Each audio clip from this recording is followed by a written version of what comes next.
Assalamualaikum warahmatullahi wabarakatuh.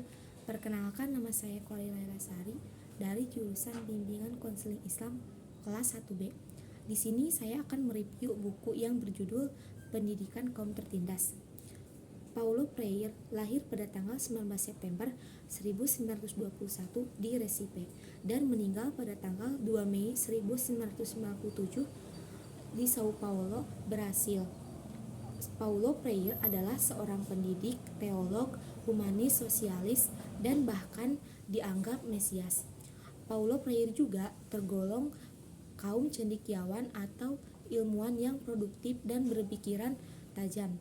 Gagasan dan pemikirannya dibangun dengan cukup kokoh karena didasarkan kemampuan dan ketajamannya melihat masalah yang tengah dihadapi masyarakat. Buku Pendidikan Kaum Tertindas ini pertama kali diterbitkan pada tahun 1968 dalam bahasa Inggris dengan judul Pedagogy of the Opposite. Buku ini adalah buah dari pemikiran-pemikiran Paulo Freire tentang bobroknya sistem pendidikan dan bagaimana seharusnya pendidikan itu. Dalam buku Pendidikan Kaum Tertindas dibagi atas 4 pembahasan.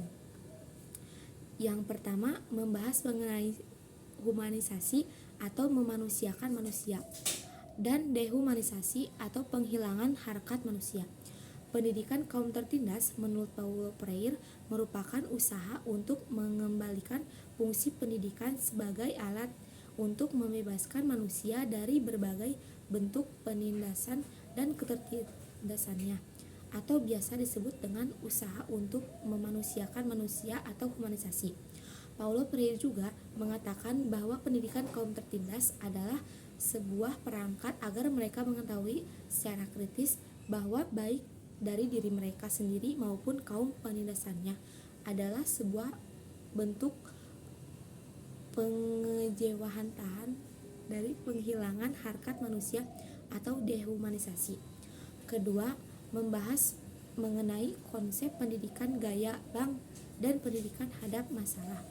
Pada konsep pendidikan gaya Bang, guru adalah subjek atau penabung dan murid hanyalah objek atau celengan yang harus diisi oleh seorang guru. Dalam proses pendidikannya, murid-murid hanya mencatat, menghafal, dan mengulangi ungkapan-ungkapan tersebut tanpa memahami apa arti sesungguhnya. Pendidikan gaya ini meniscayakan dialog dalam prosesnya sehingga murid hanya dianggap sebagai orang-orang bodoh.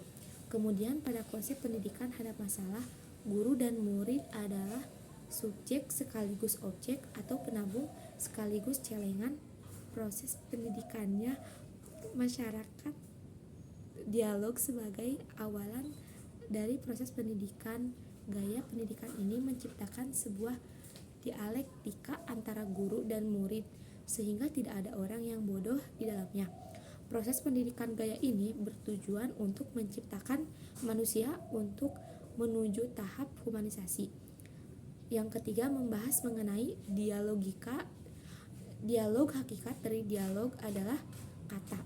Kata diuraikan Paulo Freire memiliki 2 dimensi, yaitu refleksi dan tindakan. Menurut Paulo Freire, jika sebuah kata tidak ada unsur refleksi di dalamnya, maka hanya akan menjadi verbalisme atau pengorbanan tindakan.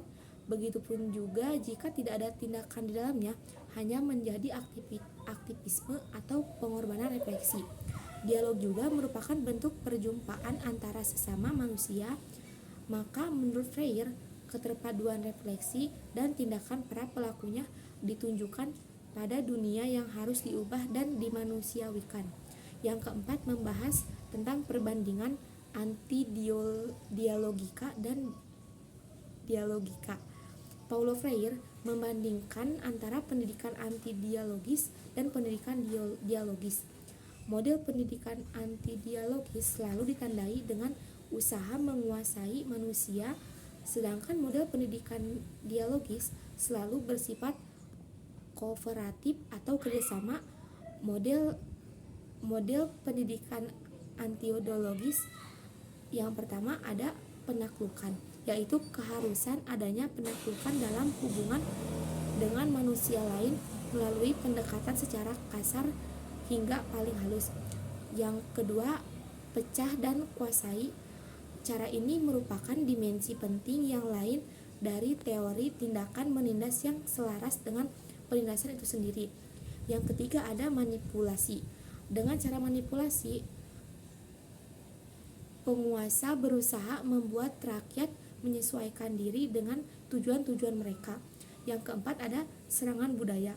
Serangan budaya ini dapat dipahami seperti halnya taktik memecah belah, manipulasi, serta melayani tujuan penaklukan.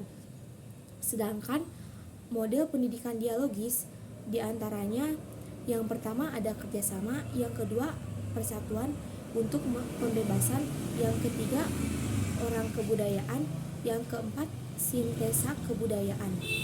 Kesimpulan dari buku pendidikan kaum tertindas yaitu sangat cocok dibaca oleh siapapun yang merasa dirinya adalah manusia. Dengan membaca buku ini, setidaknya kita akan tahu bagaimana menjadi manusia dan memanusiakan manusia. Demikian yang saya sampaikan. Mohon maaf bila ada kesalahan atau kekurangan dalam penyampaiannya.